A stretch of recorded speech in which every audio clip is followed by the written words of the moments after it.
ব্রাহ্মণবাড়িয়ার আশুগঞ্জ বিদ্যুৎ কেন্দ্রের পাশের সড়কের চিত্র এটি। সড়কের পাশের দেয়ালে লেখা সতর্কবার্তা, ভারী যানবাহন চলাচল নিষেধ। তবে এতে থোড়াই কেয়ার মেঘনা নদীর ঘাট ইজারা কর্তৃপক্ষের। সেই সড়কের উপর দিয়েই দেদারসে চলাচল করছে ভারী পণ্যবাহী যানবাহন। আশুগঞ্জ বিদ্যুৎ কেন্দ্রের উৎপাদনে থাকা 4টি ইউনিট থেকে প্রতিদিন জাতীয় গ্রিডে যাচ্ছে প্রায় 1000 মেগাওয়াট বিদ্যুৎ।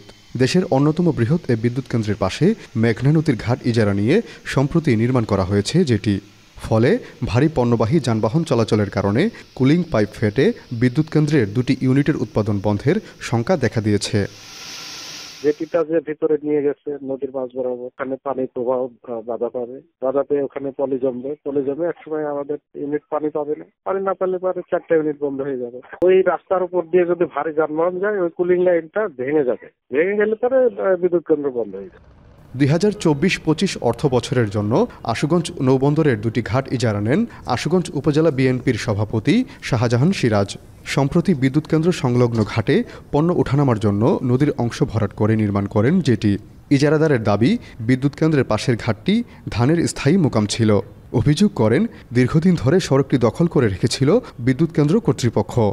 এই জায়গাটা পিটিভি যেটা মূলত দখল করে রেখেছে, এটা ছিল আমাদের মূল গানা। খালের ভিতরে পাইপিংয়ের কারণে, ব্রিজের কারণে, ওয়াটার পানি নামার কারণে নৌকাগুলো ভিতরে ঢুকতে পারে না। আমরা পিটিভির সাথে পরামর্শ সাপেক্ষে সেটা করেছি। নৌবন্দর কর্তৃপক্ষ বলছে বিদ্যুৎ কেন্দ্রের পাশ থেকে যেটি সরিয়ে নিতে ইজারাদারকে নির্দেশনা দেওয়া হয়েছে। আর ঘাটে আসা পণ্য পরিবহনে ইজারাদারকে বিকল্প সড়ক খোঁজার নির্দেশনা দেওয়ার কথা জানান জেলা প্রশাসক। আমরা তাদেরকে অপারেশন করার জন্য বলছি এবং তাদেরকে আমরা বলছি যে এখানে ঘাট করা যাবে না। আশুগঞ্জ পাওয়ার স্টেশন থেকে এই বিষয়ে অলরেডি ইতিমধ্যে তারা জেলা প্রশাসক ব্রাহ্মণবাড়িয়া মহোদয় বরাবর তারা একটা লিখিত দিয়েছে। এই কারণেই আমরা তাদেরকে থানায়, আমি সেই ইজারাদারকেও চিঠি দিয়েছি অপারেশন করার জন্য।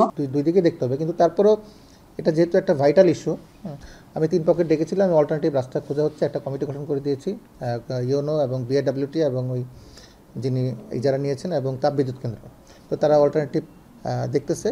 আশুগঞ্জ বিদ্যুৎ কেন্দ্রের মোট 6টি ইউনিটের মধ্যে রক্ষণাবেক্ষণ কাজের জন্য বর্তমানে 2টি ইউনিটের উৎপাদন বন্ধ রেখেছে কর্তৃপক্ষ। আজিজুল সঞ্চয়, এখন ব্রাহ্মণবাড়িয়া।